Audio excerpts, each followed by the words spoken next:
anything else. But the important part about that is the machete scar was given to me by a nun in the Orinoco jungle. Oh, dear. So read on. And we also have with us a legend in Texas, Elmer Kelton, who has been voted the best Western author of all time. And we'll now hear more about our authors. Please welcome. Thank you.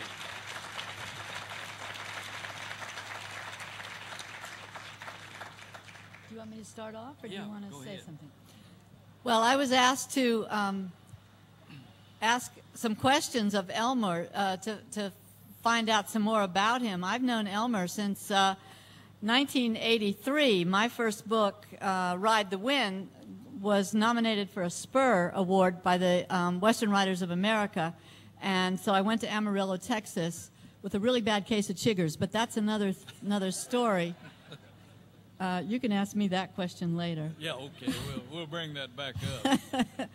And Elmer was there because he just told me he's only missed 2 Western Writers conventions since 56, I think. 1956. And he said he's not a founding member because he didn't join until 2 years after it started. So, but good enough. So I was trying to think what to ask someone who's been publishing now for 60 years. You're almost 60 years, right? Almost. Here, get it. Let's see, are we on? Yeah. Oh, yeah. Tell them what was your first, how old were you when you first published? And then we'll do the math. I guess I was about 21 when I sold my first fiction short story to a Western pulp magazine. I had gotten back from World War II and still had 3 semesters to finish at the University of Texas for a journalism degree. And in all my spare time, I was sitting with a portable typewriter pounding out short stories and mailing them off mainly to the pulp magazines and trying to beat them back from the post office. I didn't always win, but I did this for nearly a year and a half before I finally sold my first pulp story in 1947. So next year will be 60 years. I didn't write any novels, however, until about 1950, I think, or about 54. Maybe it was published in about 55. I wrote magazine short fiction. This as a sideline to my real job as a farm and ranch reporter for a daily newspaper. And I had thought when I graduated from college, I'd already sold 1 short story, and I thought, boy, I've got it made. But I thought, well, I'll work on a newspaper for a year or so till I'm really established, and then I'll just be a fiction writer. And I did this, except the time factor didn't work out quite like I thought. It took me 42 years.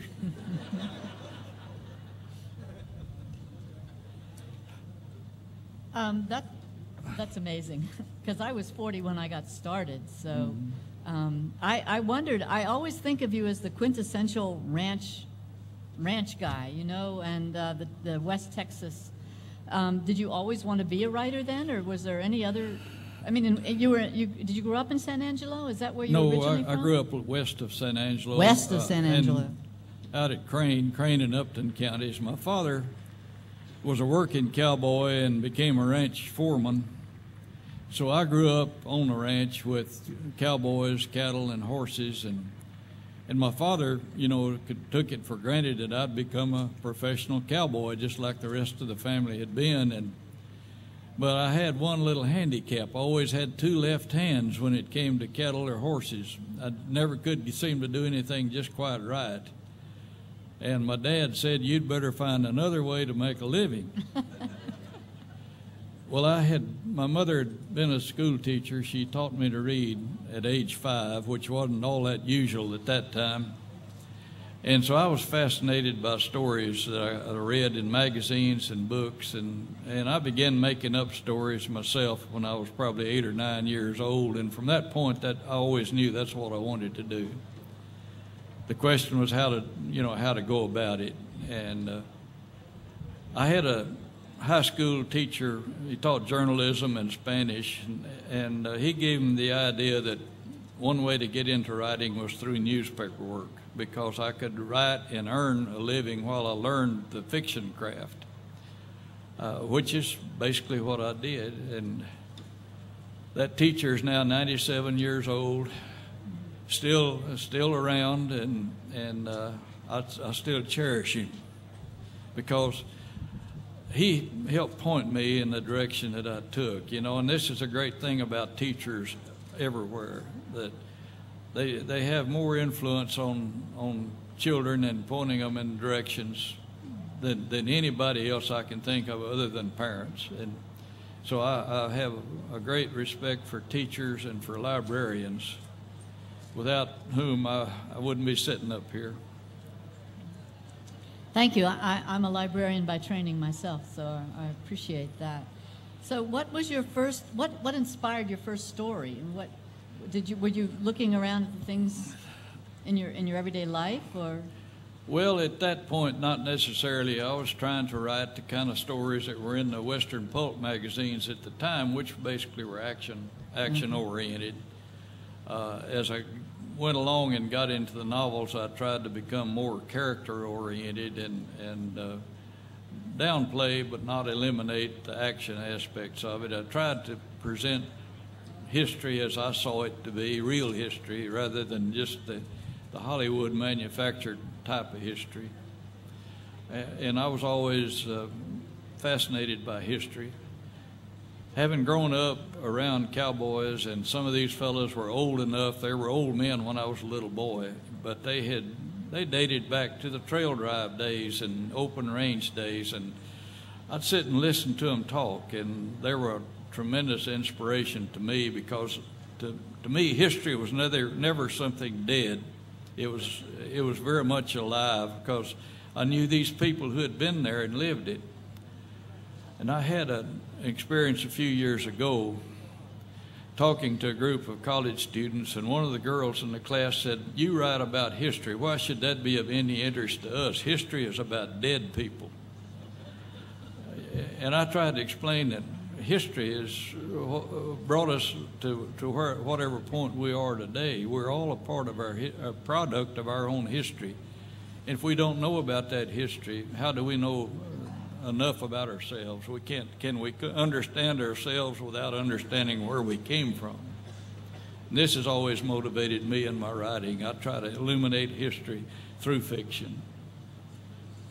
One of the things I write about, I wrote a novel about the Apaches, and one of the things that interests me about them and that drives general academicians crazy is they don't see history as in the past. When they tell stories on historical events, they use the present tense. They use a different type of language, and I think for them, history is just all around us. They don't see it as linear the way we think of it, and I really like that attitude toward it. I was going to ask you what triggers a story for you, characters or situations, and it sounds like characters. Do you varies. Use real characters, or do you use mostly fictional? Mostly I use fictional characters. I may borrow from real people. I rarely ever pick somebody up bodily from real life and just put them in a story, although I have on a few occasions, but that takes a lot of nerve to do. I know I do it. I borrow things from, their viewpoints, their manner of speaking, maybe their appearance or something. But some stories start with a character. An instance is a book of mine called The Good Old Boys, which is a story about a footloose West Texas cowpuncher in 1906, still trying to live as he lived in the 1880s. And he's into a new century. Things are changing all around him. He's trying not to change, and it is not working. And so that started with a character. I had the character in mind for several years before I wrote the book. The other book, probably the one that I've gotten most attention for, is called The Time It Never Rained. And it's based on farmers and ranchers' experiences in a long 7-year drought in West Texas in the 1950s. And there I started with a situation and then created the characters to put on stage to tell the story of that. Basically, the story is about the drought and its effect on people. So in that instance, I started with a situation. So, sometimes it's one, sometimes it's the other.